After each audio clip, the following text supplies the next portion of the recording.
साहिर लुधियानवी ने अपनी एक शायरी में कहा था कि तू हिंदू बनेगा न मुसलमान बनेगा, इंसान की औलाद है इंसान बनेगा। लेकिन कहते हैं ना कि जब नफरतों की जड़ें सड़कों से होते हुए दिल दिमाग में घुस जाती है तो इंसान की औलाद नहीं, नफरतों से भरा एक हाड़ मांस का लोथड़ा बनकर रह जाता है। फिर उसके दिलो दिमाग में नफरतों की खेती होती है और नफरत के फल ही लगते हैं। इस वीडियो में जिन लोगों को आप देख रहे हैं ये धर्म के ठेकेदार हैं। मौका मिलता नहीं कि धर्म के नाम पर उन्माद फैलाने में जुट जाते हैं। आमतौर पर ऐसे लोगों का नेचर सद्भक्षी जैसा होता है जो जिंदा को भी खा लेते हैं और मरी हुई चीजों को भी। मुरादाबाद में भी पुलिस की टीम ने कुछ ऐसे ही लोगों को गिरफ्तार किया है जिन पर गोकशी का इल्जाम लगा, लेकिन ये इल्जाम किसी और पर नहीं, खुद को गौरक्षक बताने वाले पर लग गया। पुलिस ने दावा किया कि गिरफ्तार किए गए 4 आरोपी बजरंग दल के साथ जुड़े हुए हैं और उन्होंने पुलिस से बदला लेने के लिए खुद गोकशी करवाई और अब इस घटना को अंजाम देने वाले बाकी लोग फरार हैं। अब चलिए आपको बताते हैं कि आखिर पूरा मामला क्या है और गोकशी के नाम पर ये लोग कैसे मुरादाबाद के निजाम को नफरतों की खाई में ढकेलने की तैयारी में थे। आरोप की माने तो मुरादाबाद में 16 जनवरी को थाना छजलेट इलाके के कांवड़ यात्रा मार्ग पर गौवंश के अवशेष मिले। पुलिस मामले पर कुछ समझ पाती कि 28 जनवरी को इसी इलाके के चेतराम गांव में गौवंश की बॉडी मिली, जिसे देखकर समझ आ गया था कि गोकशी करके उसे भीड़ भाड़ इलाके में फेंका गया है। इस घटना के बाद बजरंग दल के कार्यकर्ताओं ने इस बात की जानकारी पुलिस को दी, लेकिन जब इस मामले पर जल्दी खुलासा नहीं हुआ तो बजरंग दल कार्यकर्ताओं ने मोनू बिश्नोई नाम के एक शख्स की अगुवाई में प्रदर्शन करने लगे और थाने का घेराव कर डाला। पुलिस ने जब मामले में सही से जांच शुरू की तो पता चला कि मोनू बिश्नोई, रमन चौधरी, राजीव चौधरी और शहाबुद्दीन नाम के लोगों ने ही इस घटना को अंजाम दिया है और उल्टा पुलिस स्टेशन पहुंचकर प्रदर्शन करने लगे। पुलिस ने जब शहाबुद्दीन को उठाया तो उसे पूछताछ शुरू की तो जो कुछ सामने निकल कर आया उसे सुनकर पुलिस की टीम के होश उड़ गए।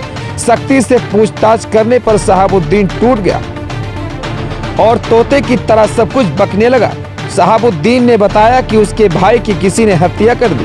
पुलिस ने शिकायत दर्ज करने के बाद भी कुछ नहीं हुआ, इसलिए पुलिस वालों को फंसाने के लिए उन्होंने चाल चली थी। 16 जनवरी को शहाबुद्दीन ने अपने दोस्त नईम की मदद से गौवंश के अवशेष कांवड़ यात्रा मार्ग पर फेंकवाए। इसके बाद जब पुलिस की ओर से कुछ नहीं हुए तो उसने बजरंग दल से संपर्क किया और प्लानिंग के तहत 28 जनवरी की रात अपने करीबी जमशेद के साथ मिलकर चेतरामपुर गांव के एक घर के बाहर बंधी गाय को चुरा लिया। इसके बाद जंगल में जाकर दोनों ने उसे मार दिया। इस दौरान आरोपी सुमित उर्फ मोनू, राजीव चौधरी और रमन चौधरी ने गौ हत्या का वीडियो बनाया और पुलिस के आला अधिकारियों को एक्स पर टैग करते हुए जल्द से जल्द कार्रवाई की मांग कर दी, लेकिन पुलिस को इस बात की भनक लग गई थी।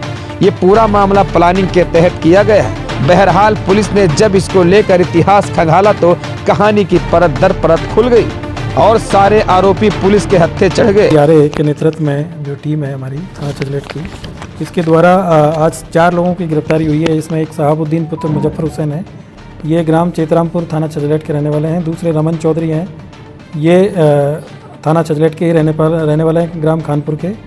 तीसरे हैं मोनू बिश्नोई उर्फ सुमित, ये रसूलपुर गुज्जर थाना काट के रहने वाले हैं। और जो चौथे हैं वो राजीव चौधरी हैं, जो कि ग्राम चक पचोकरा थाना छजलेट के रहने वाले हैं।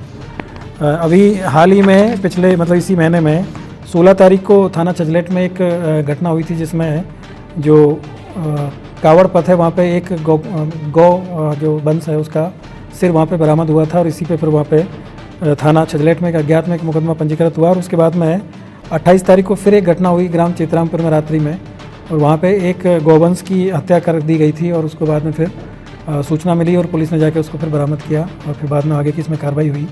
और दोनों जो घटना हैं वो कुछ आपराधिक रूप से जिस तरह से घटनाएं होती है वो संदिग्ध प्रतीत हो रही थी। और क्योंकि जो घटनाओं की जिस तरीके से सूचना मिली और जिस तरीके से पुलिस को इन घटनाओं की जानकारी दी गई, उससे एक शक हो रहा था कि ये घटना प्लानिंग के तहत की गई है और ये सिर्फ गौकशी के लिए नहीं की गई है, बल्कि इसमें और भी जो इनका कोई हिडन एजेंडा है।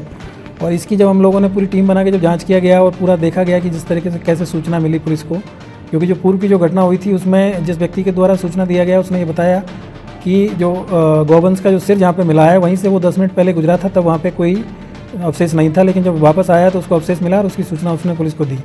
और सेम ऐसे ही जो 28 तारीख की घटना है, इसमें रात्रि में 12 बजे सूचना मिलती है पुलिस को, क्षेत्राधिकारी को और थाना प्रभारी को। जब ये मौके पर पहुँचते हैं तो वहाँ पे एक व्यक्ति का लोअर और उसमें एक पर्स मिला और पर्स के अंदर एक फ़ोटो मिली।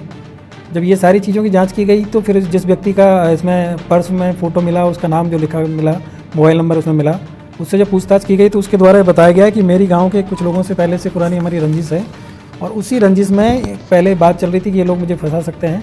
और उसमें 2 लोगों का नाम प्रकाश में आया, जिसमें एक का नाम साहबुद्दीन था और दूसरे का नाम जमशेद है। ये अपने जो विपक्षी है उसको जेल भिजवाने के लिए इन लोगों ने इस घटना में जो मुख्य रूप से जो मोनू बिश्नोई है, राजीव चौधरी है, रमन चौधरी, ये लोग थाना छजलेट पे और थाना काट पे अक्सर अपने काम कराने के लिए और इलीगल काम कराने के लिए पुलिस के ऊपर दबाव बनाते रहते हैं। और इसी में इनकी अभी पिछले दिनों जो मोनू बिश्नोई है, ये 307 में जो अपराध में यहाँ जो थाने पे कुछ लोग गए थे, उनके साथ में इन्होंने मारपीट किया, थाने के बाहर ही इनकी गिरफ्तारी की गई थी, इनको जेल भेजा गया था। और फिर उसके बाद से दोबारा इन्होंने फिर आके वही काम करना शुरू किया। और फिर जब पुलिस इनकी बात नहीं मानती थी तो इसी को लेकर इन्होंने ये पूरी प्लानिंग की। पहले इन्होंने 14 तारीख की घटना को प्लान किया, जिसमें इन्होंने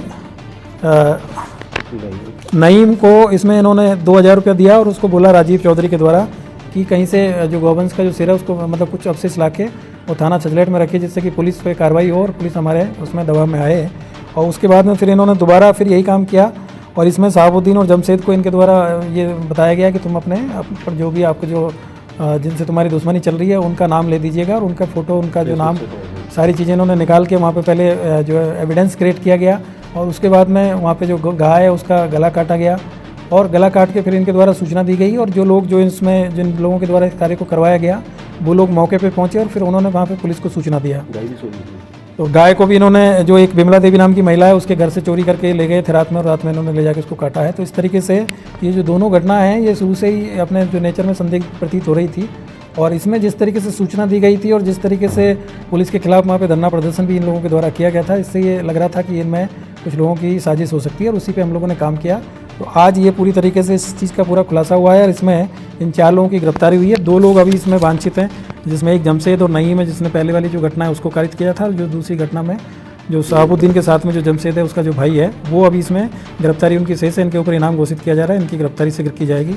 और अभी इसमें 4 लोगों की गिरफ्तारी हुई है और इन 4 लोगों के जब हमने इलेक्ट्रॉनिक सर्विलांस के माध्यम से इनकी लोकेशन और बाकी सारी चीज़ों को देखा गया, इनकी जो कॉल रिकॉर्डिंग्स देखी गई, इनके मोबाइल का जो डेटा है उसको देखा गया, तो इन सारी घटनाओं के जो साक्ष्य मिले हैं और इन सभी लोगों के द्वारा इस घटना को और जिस जो भी षड्यंत्र इन्होंने किया था उस सब कुछ। हालांकि इस मामले को लेकर बजरंग दल ने भी पुलिस के खिलाफ मोर्चा खोलने की तैयारी कर ली। दावा किया जा रहा है कि पुलिस ने जानबूझकर बजरंग दल के कार्यकर्ताओं को फंसाया है। फिलहाल इस खबर में इतना ही। इस खबर पर आपकी क्या राय है कमेंट बॉक्स में जरूर बताएं। और अभी तक हमारे चैनल यन न्यूज इंडिया को सब्सक्राइब नहीं किया है तो सब्सक्राइब करें और अपने यार दोस्त के साथ शेयर जरूर करें। नमस्कार।